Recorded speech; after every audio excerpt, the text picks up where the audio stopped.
At last, a weapon to surpass Metal Gear. Guys, welcome back to the channel. You didn't recognize that one? That's Shakespeare. You don't? I forgot about that one.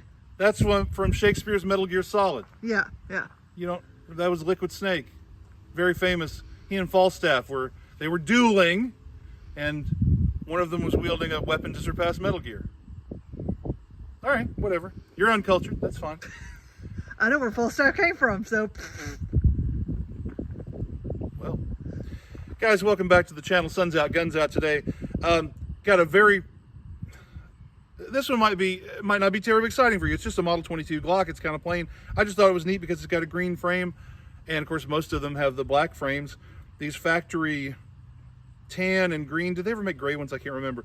Anyway, these factory frames in different colors other than black are not that common, and I've never shot one. I thought, well, is it different shooting one that's green rather than black? Is it going to be the same feeling? Apparently it's a different formulation of plastic. People have said that if you stipple these with a soldering iron or something, oh boy, it's easy to melt through this, go all the way through. I've never tried it, but people insist that you have to be very, very careful with these because the plastic, I guess, is a little softer. So is that going to result in a different feeling? I'll tell you, and I don't know if this is a result of having been carried a lot in a holster, but it's got all this wear on the inside of the trigger guard and here, like the plastic is sort of faded. Is that, I don't really remember seeing that on a black frame. Is that because it's a different formulation of plastic? Is it just the color that shows? I mean, like on the inside, we can see that it's this still dark, vibrant color. Is that the result of exposure to sunlight? I really don't know. Back when Glock pistols debuted, nobody knew how long the plastic frames would last. If I recall correctly, the manual said that you should replace the frame after 25 years. What? I mean, in the US, that's a problem because that's replacing the whole gun. That's the part that has the serial number. But Glock engineers, even back in the 80s, didn't know how long these frames would last. And now it turns out even the ones from the 80s still seem to be fine after over 40 years. They're okay. You don't have to replace the frame, but they really did not know how this plastic would last. And in terms of this colored plastic, it's not black, it's in this case green. These don't seem to hold up as well or be as durable. So I don't know. And they haven't been around that long. These have only been around, gosh, I first saw them maybe 15 or 20 years ago. They haven't been around that long, not as long as the black frames. So does that mean this thing is going to deteriorate and fall apart? I don't know. But I want to try it today. Never shot a Glock that's in any color other than black. And sometimes you'll see these that come from distributors or distributor specials, and they'll be pink or teal or whatever. But those are a black frame that had Cerakote or something put on them to make them a different color. It's not the plastic itself that has a dye in it to make it a different color. This came from Glock as a green frame. Like there's nothing under here. If we wear off the green, there's just more green under it. It's not a surface coating.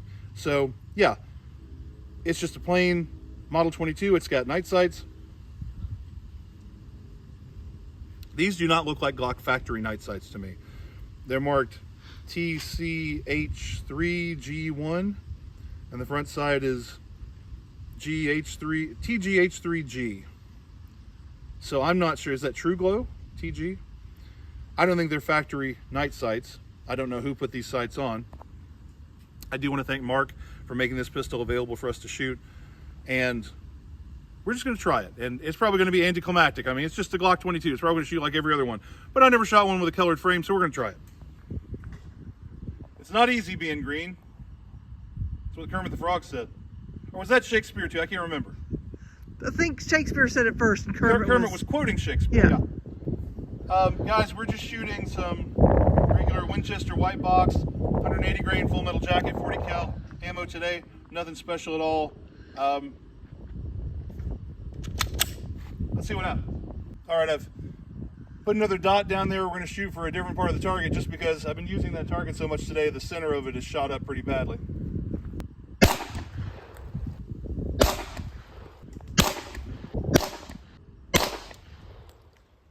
All right, let's go have a look. Our hits in no particular order are 1, 2, 3, 4, 5. This has a surprisingly light trigger for a Glock, and it looks like a standard factory trigger, but I mean, it surprised me when that first shot broke because I wasn't quite ready for it, although that's the one that hit right here, so it was fine. But yeah, lighter than most. Also, that slide bit me just a little bit when it was coming back, and that's unusual for a Glock. Glocks, as a rule, never bite me, but that one did just nibble the web of my hand a little bit. This group for 15 yards is really not very good. I was shooting better groups than this with the other pistols today, especially the other Glock Model 21. So while I'm usually quick to blame myself and say, that's just me, I'm not sure that is just me. Either this pistol is really not that accurate, or more than likely, it just doesn't particularly like that load.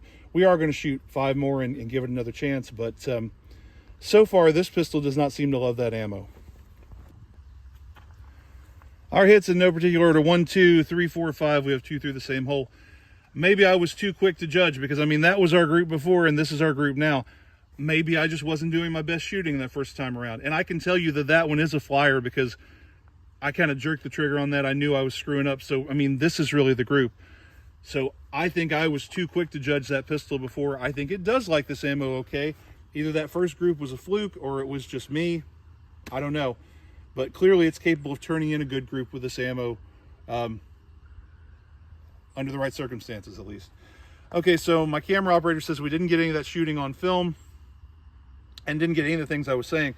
Right before I started shooting, I was mentioning the fact that ordinarily I would hold the pistol up as high as I can, but because this thing has a proclivity to nibble me a little bit, I was sort of consciously holding a little bit lower, and I ordinarily wouldn't do that. For maximum control and accuracy, I want to hold up high, but for this one, it doesn't really hurt anything, but it's a little uncomfortable for that slide to nip my hand. And I don't know if that happens because of the green frame.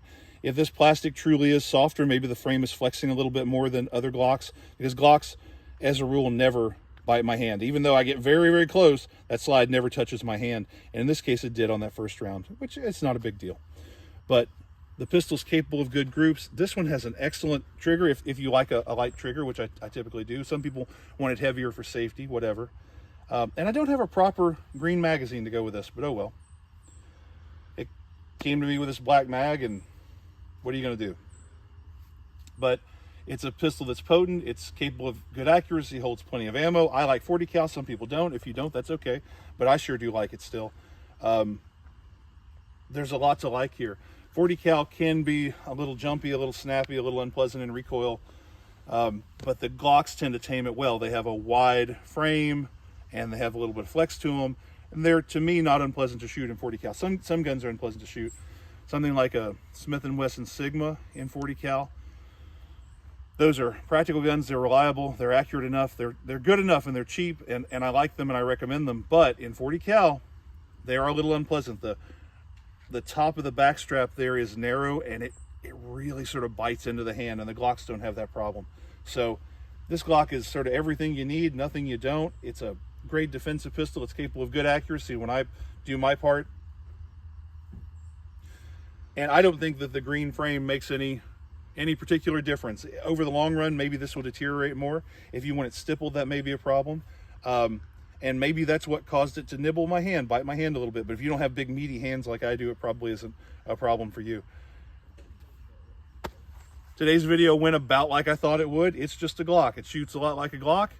The green frame doesn't seem to make a big difference.